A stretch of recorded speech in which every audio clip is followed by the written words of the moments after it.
My name is Ferdinand von Galen. I'm the chairman of the Arizona Aerospace Foundation.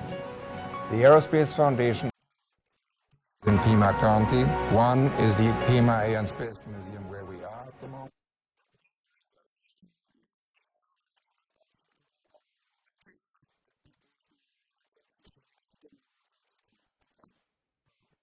My name is Ferdinand von Galen. I'm the chairman of the Arizona Aerospace Foundation. The Aerospace Foundation operates two museums in Pima County. One is the Pima Air and Space Museum where we are at the moment, and the other is the Titan Missile Museum at Sahuarita. And here's my friend Chuck. Thank you, Count. I'm Chuck Huckleberry, the Pima County Administrator. We've had a great partnership with the Foundation. You'll see that tonight in tonight's film. I'd like you to sit back and enjoy the broadcast.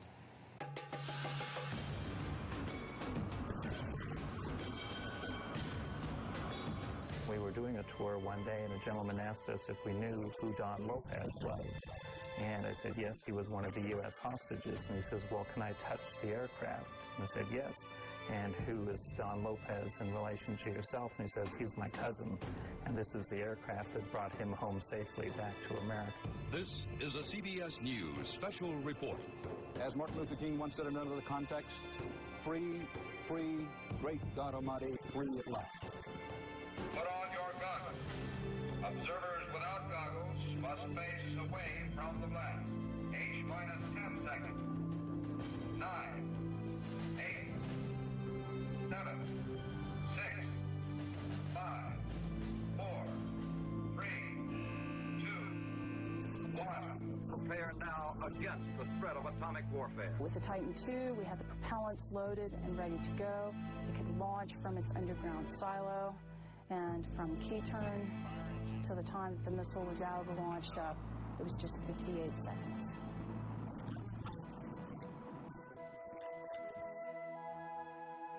Some days later, came in that beautiful B-24, landing at Davis Mountain, I think on the 27th of April.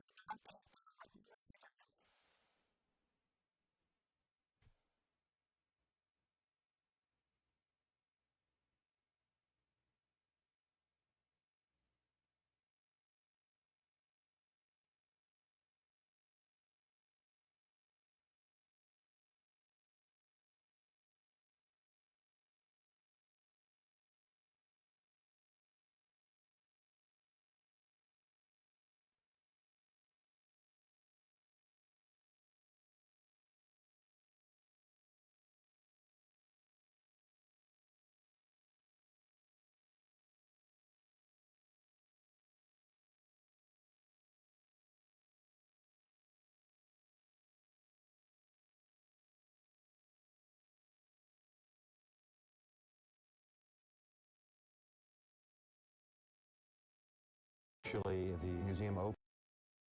It's who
Some days later, came in that beautiful B-24, landing at Davis Mountain, and I think on the 27th of April, 1969.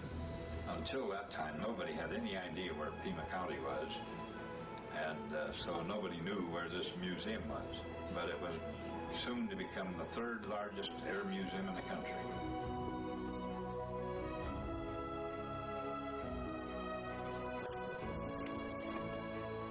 From the golden age of air travel to weapons of war, a global history of aviation sits in the Tucson desert, just off Valencia Road.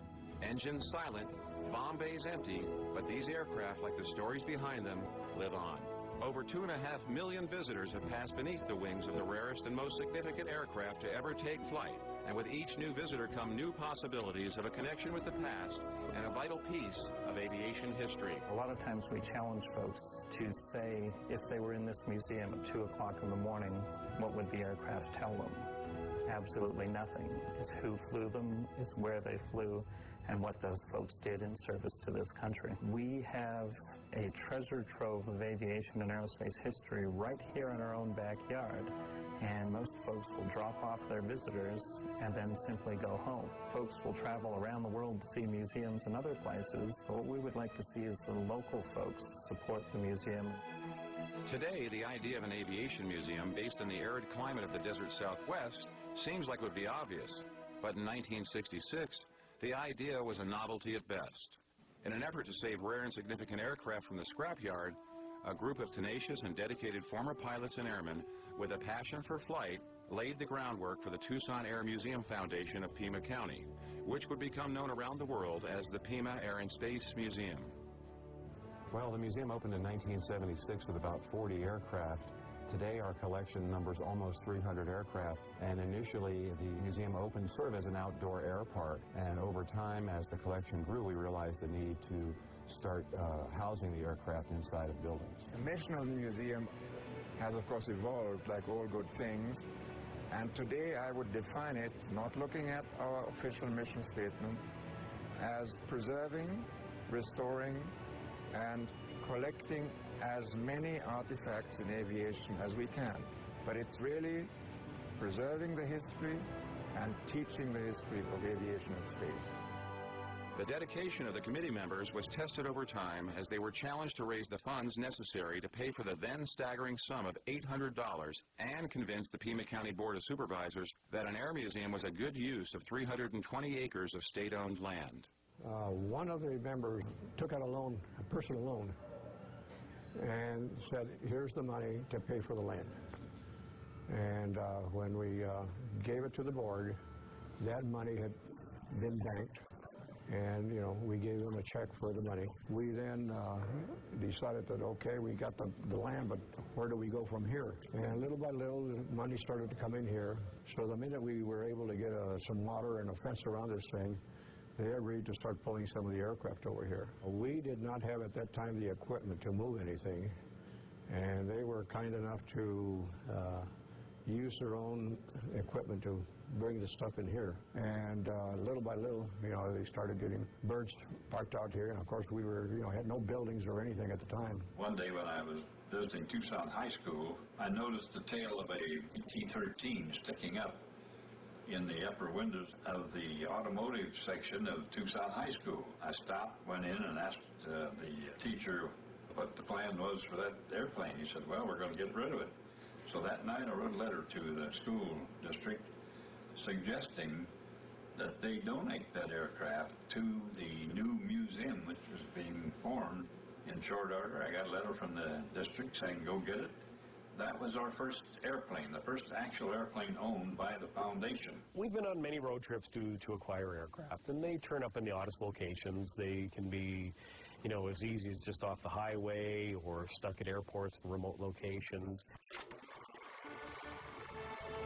Movie time News. Dateline, April 1942. After the attack on Pearl Harbor in December of 1941, a lieutenant colonel with the U.S. Army Air Corps hatched a bold and dangerous plan to launch B-25 bombers from an aircraft carrier to strike back against Japan. James Jimmy Doolittle is today most famous for his daring bombing raid on Tokyo in the opening months of America's entry into World War II. Doolittle is just one of the many fascinating connections that were made in an effort to bring significant aircraft to Tucson. Our B-24 Liberator, which flew during the Second World War in India, China, Burma, and then after the war it was turned over to the new Indian Air Force, which they flew it until 1969. I read in an English magazine, or pictorial, that the Indian government was still using a batch of B-24s for coastal patrol off the west coast of India. I couldn't believe it at first because I thought all B-24s had been scrapped. But I thought, well, it'll only cost a stamp, I might as well write a letter.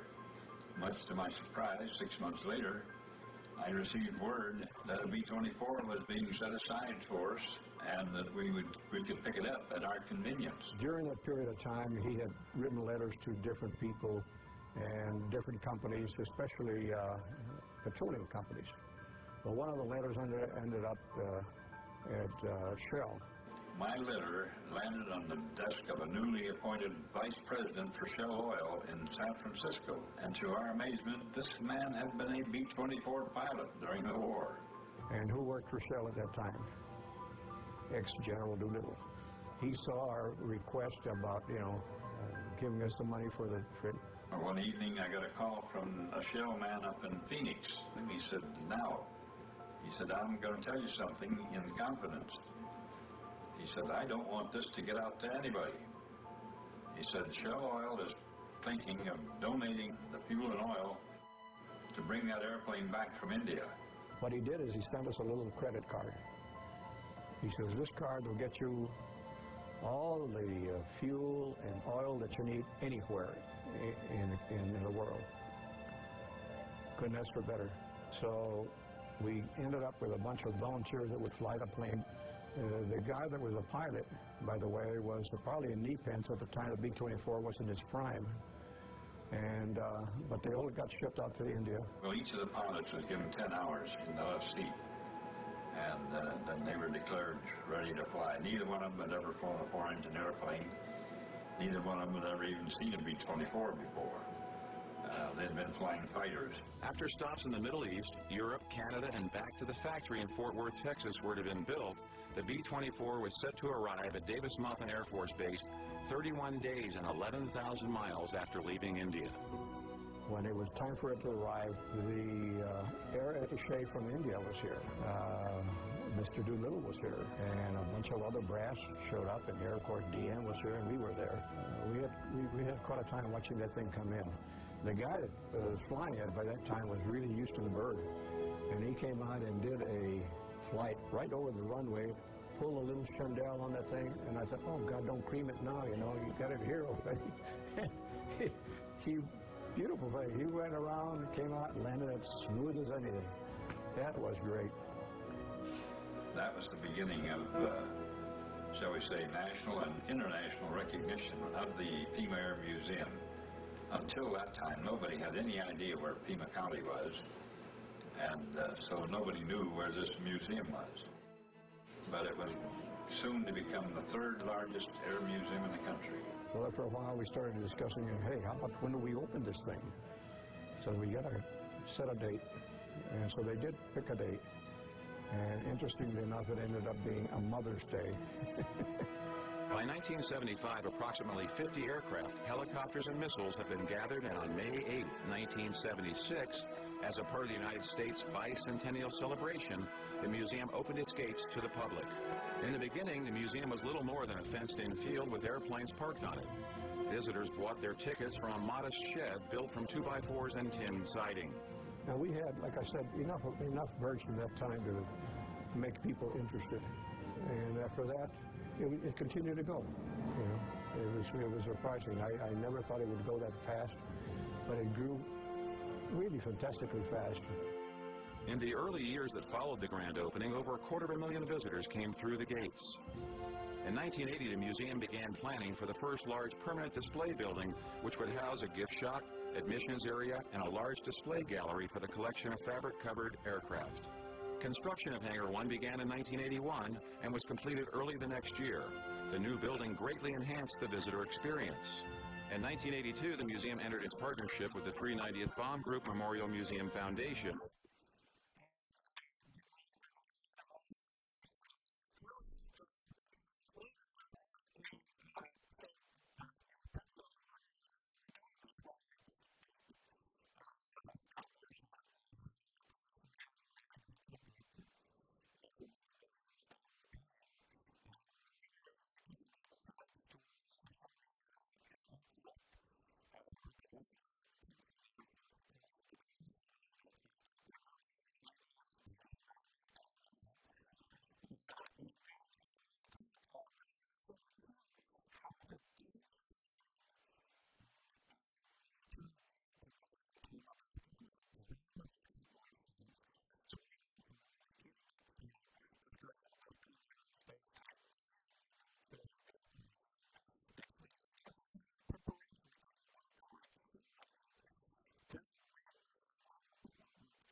to create a museum dedicated to the World War II history of the 390th and the B-17 Flying Fortress. As the museum attendance continued to grow, a unique opportunity was presented to the president of the board of directors at the Air Museum. The urgent need to prepare now against the threat of atomic warfare. Prompted by a shift in the political climate and advances in guidance technology, the focus of the nuclear arms race between the United States and the Soviet Union shifted from large, high-yield intercontinental ballistic missiles to smaller missiles with improved accuracy and smaller payloads. In 1981, President Ronald Reagan announced the initiation of his Strategic Forces Modernization Program. Under this program, the Titan II missile system was to be deactivated to make way for more modern systems. Deactivation of the Titan II system began in October of 1982 and was completed by 1987. I was a Titan II missile launch officer with the 390th Strategic Missile Wing from 1980 to 1984.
people could be in danger of nuclear attack in minutes by enemy missiles.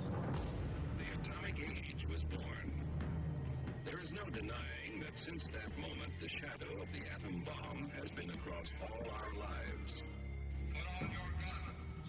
Observers without goggles must face away from the blast. An experimental device based on the thermonuclear principle, leading to the development of a very large geofission weapon. You are the target of those who would trample the liberties of free men. You are in the crosshairs of the bomb sight. An enemy is centering on you. Good evening, my fellow citizens. This government, as promised, has maintained the closest surveillance of the Soviet military buildup on the island of Cuba. I was on a launch console when President Kennedy was assassinated. We went to a DEFCON 3, and a DEFCON 1 is war. At that point, we didn't really know who it was that assassinated the president. Yes, I remember that.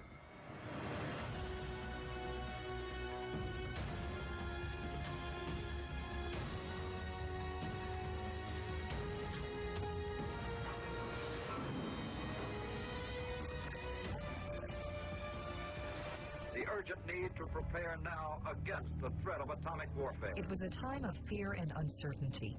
The United States was in a war, a silent Cold War that was always present, putting Americans in a constant state of tension for over 40 years. Let us face, without panic, the reality of our times. The fact that atom bombs may someday be dropped on our cities. America was in a competition with a dominant world power on the other side of the globe, the Soviet Union.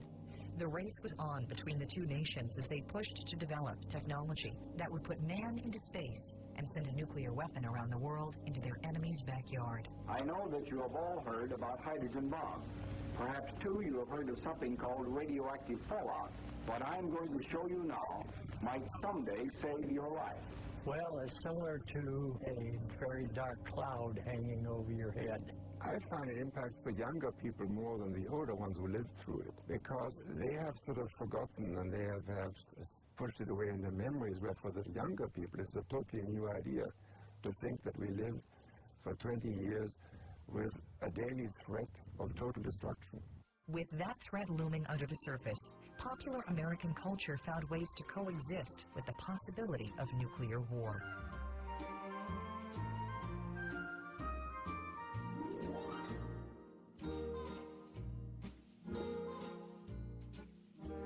Well, looking back on it, it was kind of silly. We built bomb shelters in our backyards. The solution is plain. Fallout shelters are the best defense against nuclear radiation. Well, I grew up in rural Virginia, about 100 miles south of Washington, D.C. When I was about 5 years old, I remember this guy in a business suit was going around and visiting everybody in our little rural county and talking to them in 1963 about building bomb shelters. You can build an earth-covered shelter which affords the best protection against blast, fire, radiation, and radioactive fallout. As a child in grade school, I can remember the drills, diving beneath the desk and spending some time down there, not really sure why. If you do not know just what to do, ask your teacher when this film is over. There might not be any grown-ups around when the bomb explodes. Then, you're on your own. The schools and the public places said that should you get an alarm or be told that there was an imminent attack, This is a Colonel Rat alert. you were to go to a wall, sit down, put your back against the wall, and put your head between your knees. You're talking about a very large nuclear weapon. What good would that have done? Here's Tony going to his Cub Scout meeting. Tony knows the bomb can explode any time of the year, day or night. Duck and cover. Attaboy, Tony. That flash means act fast.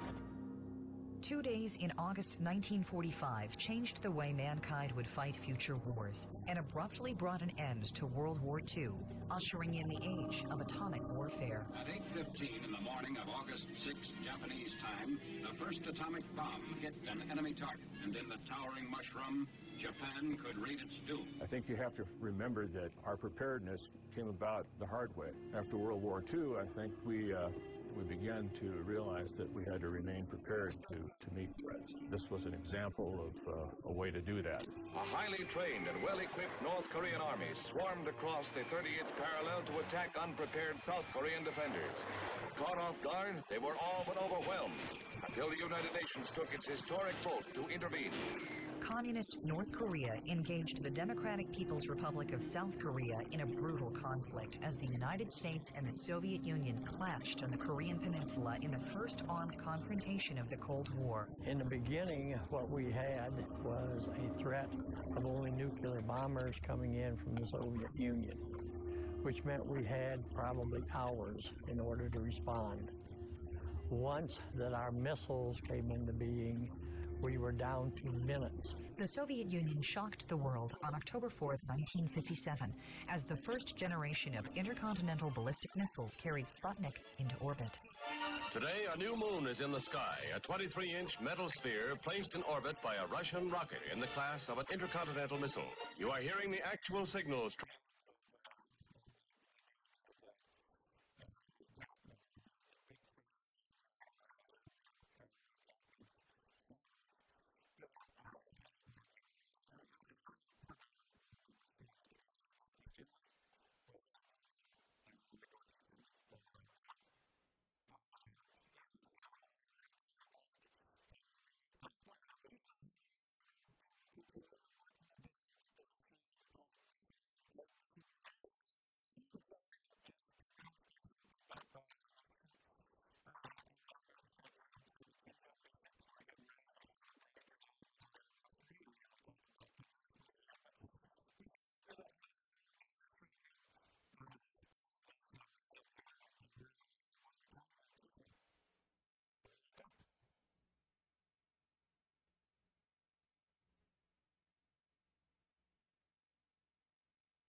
Arizona.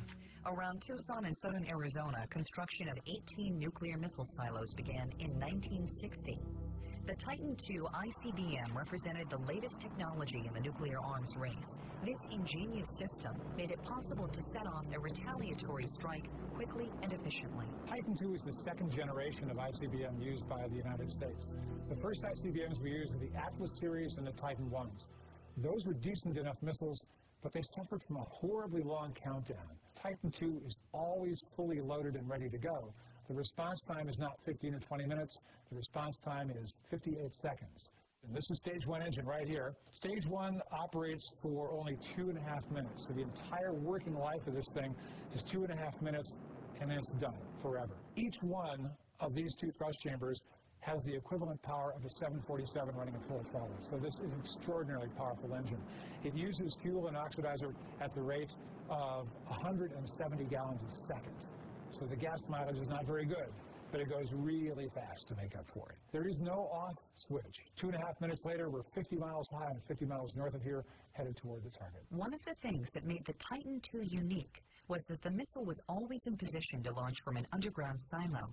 In order for the missile to launch without failure, the silo was designed with certain specifications. Well, this is the launch duct, and of course, next to me is the missile. The launch duct was constructed to house the missile in a refrigerated environment.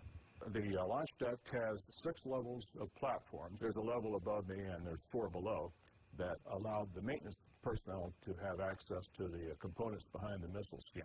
Around the inside of the launch duct are sound-absorbing materials.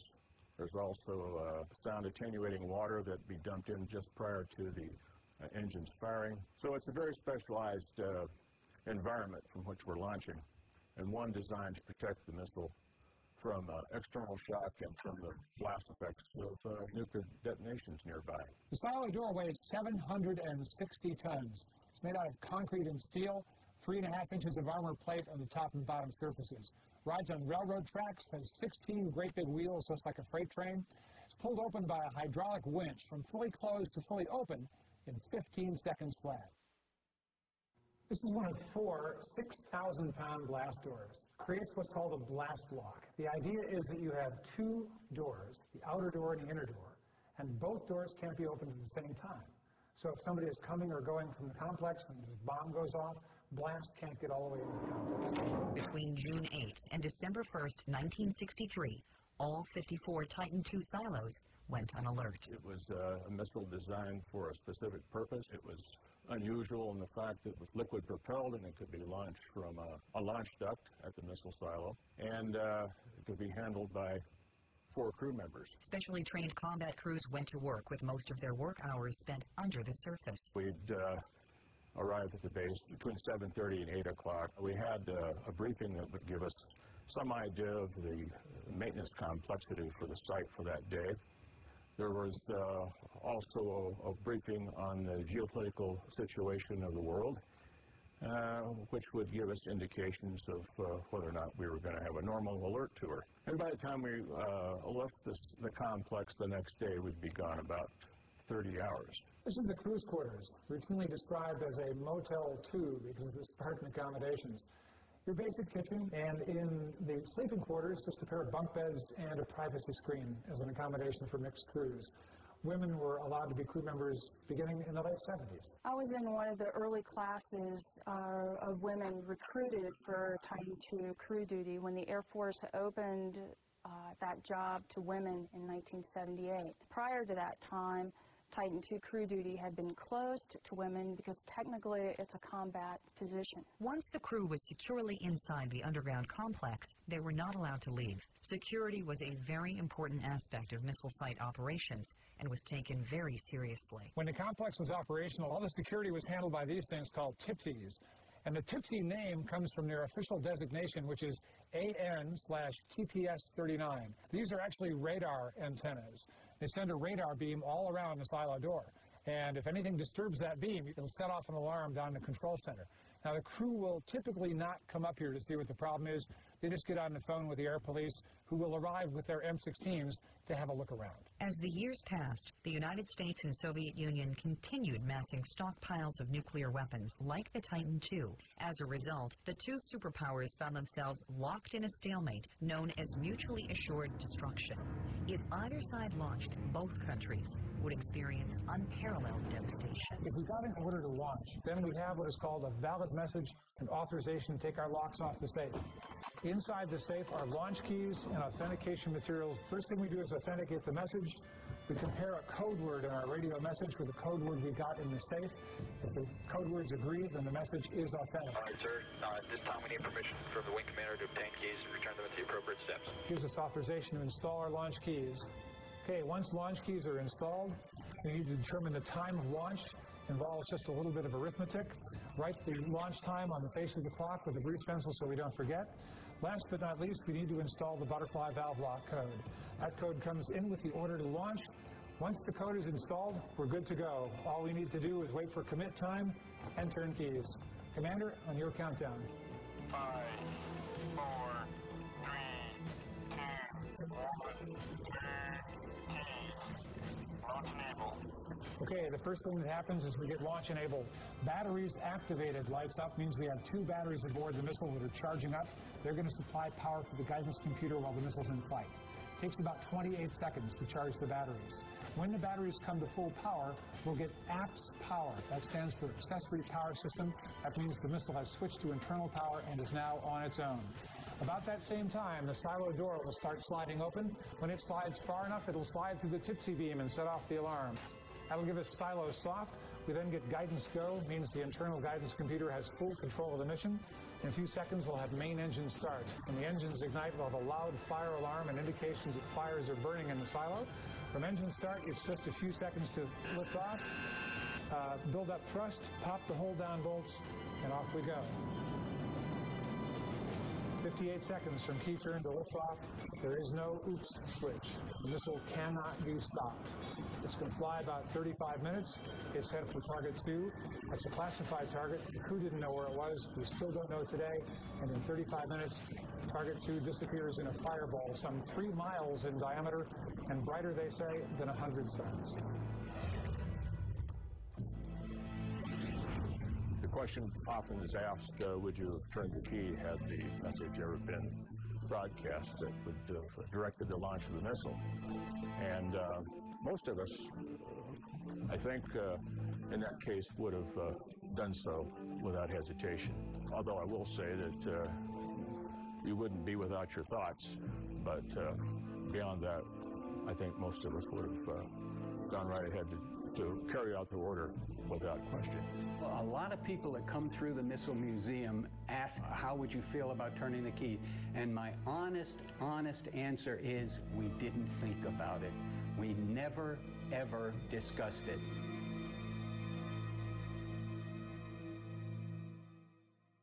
In 1981, President Ronald Reagan announced the initiation of his Strategic Forces Modernization Program. Under this program, the Titan II missile system was to be deactivated to make way for more modern systems. Deactivation of the Titan II system began in October of 1982. In '83, I got a call from the 390th Missile Wing Commander, and he said, "Charlie, would you like to have a missile site for a museum?" And I said, "Well, of course I would." And then he says, "Well, they're beginning to close them down, so we might as well try to save you one of them." The question you're asked is, who in the world wants to go to a missile museum? Well, it turns out a lot of people do.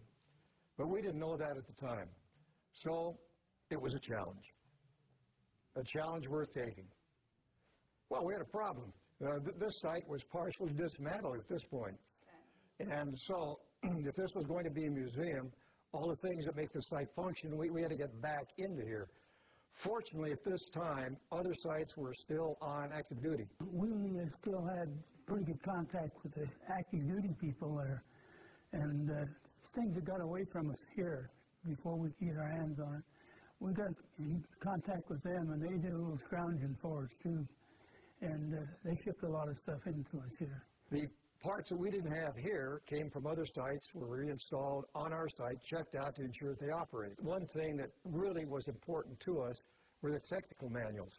We now are the source for anyone who wants any information about the Titan II, because this is where that data is available. Before the missile could be put into the silo at the museum, holes were cut in each stage, and the missile was then displayed on the ground next to the launch duct for 30 days. This allowed the Soviet Union to fly over the site and confirm that the missile was not operational, so that it would not be counted as part of the United States operational nuclear arsenal. The missile that we have here was the training missile at Sheppard Air Force Base, which is in Texas.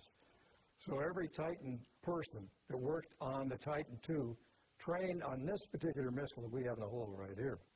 The missile was then reassembled and installed in the underground launch duct. A hole was also cut in the re-entry vehicle of the missile to demonstrate that it was not armed. The silo closure door was permanently positioned half-opened with 6 massive concrete blocks, preventing the door from opening further, ensuring that the Titan II would never leave its silo.